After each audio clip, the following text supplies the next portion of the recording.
गोड़ छू बोला तनी हम्म, और जो भी आप लोग मुझे देख हम्म, रहे हैं मेरी जान, हम्म। सबके तहे दिल से धन्यवाद और गोड़ छू बोला तनी। और कहा जाता है कि यार डीएक्स यादव फेसबुक और इंस्टा यूट्यूब तीनों को हैंग कर देते हैं। नहीं, बस आप लोग का प्यार है, आप लोग का सपोर्ट है, बस हम्म, दुलार है, मेहनत हमारा है, बस हम्म। आप लोग सपोर्ट करते रहिए। अभी कौन सा आपका गाना का शूटिंग वूटिंग होने वाला है? अभी तो गाना चला है पूरा इंस्टाग्राम पे, हम्म, 6 नंबर पे ट्रेंडिंग में हाँ। चला है। कौन सा गाना है? गाना है, बहुत शानदार गाना है, हम्म, मतलब जे भी जे भी बोले लाना तनी को विचार करिले, हम छाती में गोली यार पार करिले।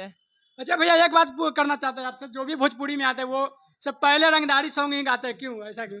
रंगदारी सॉन्ग से ही फेमस होना है क्या भोजपुरी में आपको? जैसे रंगदारी, जैसे हर हम्म, गाना सही है, हाँ। ठीक है, हम ये थोड़ी नहीं कह रहे रंगदारी से ये होना है, ठीक हम्म, है। जैसे कि देखिए, कहने का मतलब ये है कि देखिए, जो हम कुछ भी दे रहे हैं आप हम्म, लोगों को, ठीक है, अगर आप लोग जो पसंद करते हैं तो भाई जाहिर सी हम्म, बात है, 100 में 100% वो मुझे आप लोग को देना हम्म। पड़ेगा, ठीक है, और मैं वही देता हूँ। अच्छा भोजपुरी